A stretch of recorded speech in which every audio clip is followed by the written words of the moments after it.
કોંગ્રેસના જનસંવાદમાં કોંગ્રેસ આગેવાને જાહેર મંચ ઉપરથી બોલ્યા, મારવાના હોય તો મારી લેવા પડે જેવા વિવાદિત ભાષણનો વિડીયો વાયરલ થયો છે। એટલે મહેરબાની કરીને રાજાજીભાઈને કે ભાઈ અધિકારીઓને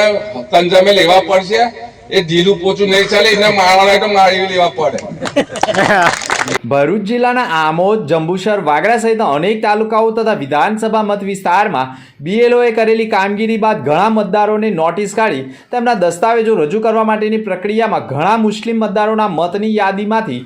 નામ કમી કરવામાં આવતા હોય તેના મામલે કોંગ્રેસે આવેદનપત્ર પાઠવ્યું અને ત્યારબાદ આમોદ તાલુકાના સરભાણ ગામે કોંગ્રેસ દ્વારા જનસંવાદ યોજાયો હતો, જેમાં કોંગ્રેસ અગ્રણી ઉસ્માન મીડિયા પર જાહેર મંચ ઉપરથી જ મુસ્લિમ સમાજના મતદાર યાદીમાંથી નામ કમી કરવા મુદ્દે મંચ ઉપર બેઠેલા કોંગ્રેસના જિલ્લા પ્રમુખને ટકોર કરતા કહ્યું હતું કે હવે આવેદન નહીં પરંતુ પ્રદેશમાંથી મંજૂરી લઈને હવે કોર્ટ કેસ કરવા પડશે, અધિકારીઓને દબાવવા પડશે, બ્લેકમેલ કરવા પડશે અને જરૂર પડે તો મારવાના હોય તો મારી લેવા પડે, 6 જેલમાં જવું પડે તેવા ગંભીર પ્રકારના વિવાદિત આહવાન કરતા વિડીયો સોશિયલ મીડિયા ઉપર વાયરલ થતા અધિકારીઓમાં અને ખાસ વિડીયો ચર્ચાનું કેન્દ્ર બન્યો છે। જો કે અધિકારીઓની સુરક્ષાને લઈને પણ પ્રશ્ન ગંભીર બની ગયો છે। આપણે તો મારી તો એક જ વાત છે કે અમને કોર્ટ સુધી ગયોના કોઈ ગમે તે થતું હોય ખાલી આવેદન પત્ર દઈને ઘેર પાછું બેસી જ જવાનું ભાઈ।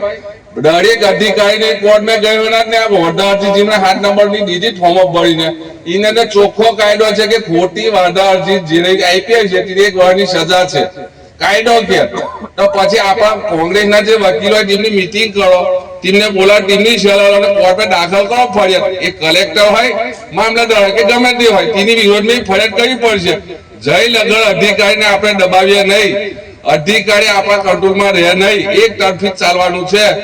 પણ કોંગ્રેસનો કોઈ લીડર અમદાવાદ ખાતે, ગાંધીનગર ખાતે ઓફિસર પાસે ગયો નથી, બધી જ અમે કાગળ એમને આપી